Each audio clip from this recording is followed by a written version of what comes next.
Who is your brother? Where is your brother? Stay tuned.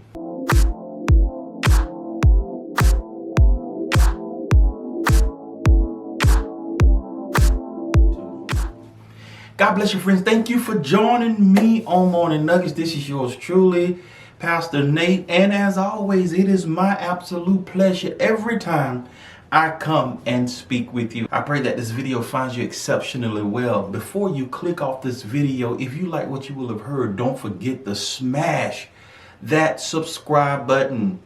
We'd be glad to have you part of the Smart family.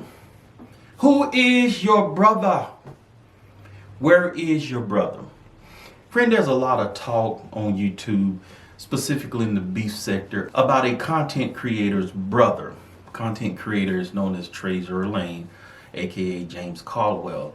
It's public. He's talked about it a little bit on his video that they've captured his brother for something that his brother did. And everybody's talking about it on YouTube as if it's something unheard of.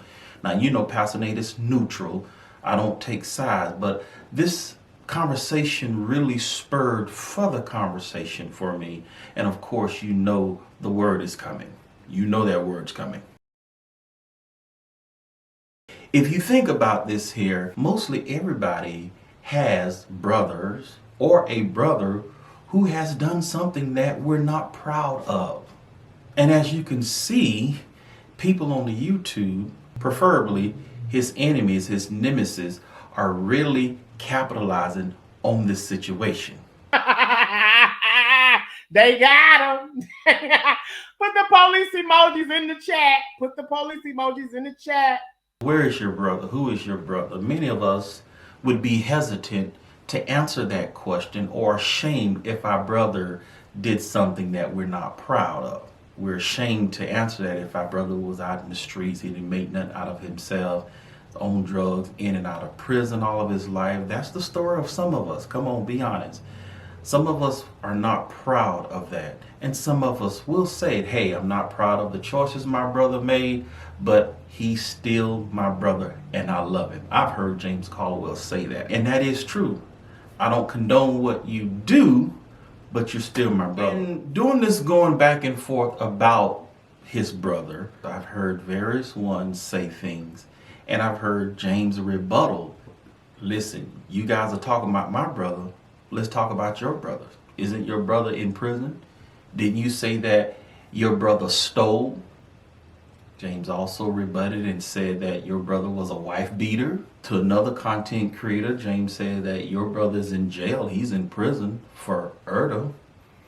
So while you're talking about my brother, let's talk about yours. This is what's going on with the going back and forth. And I'm just focusing on brothers today because that's what we're talking about. But if it's not your brother, many of us have other family members who do just this work. Some of us got mothers who've done those things. Some of us got grandmothers who've done those things. Sisters, nieces who have done those things and are currently doing those things. So it's not just the men, it's women too. But if I were to ask you, who is your brother? Where's your brother? And your brother was on the right track, you would be adamant in answering that question. You would say, hey, my brother is doing well. He's living up north or he's living down south. He's studied for 8 years to be a doctor, a lawyer. He's married, got 3 children, got a nice house. He owns his own practice. That makes you proud. But friend, when I thought about this, I thought about the scripture. Jesus' disciple was saying, hey, your mom, your brother want to speak to you. And Jesus replied and said, who is my brother? Yeah, he's my blood. And if he accomplished being a lawyer, a doctor, or went to school and had 3 kids and all this stuff that impressed us, that didn't impress Jesus. These worldly things don't impress Jesus. He was saying, who is my brother? Then he answered his own question. He said, the ones who do the will of my Father, that's my mother. That's my brother. Friend, let me know what you think about this exhortation.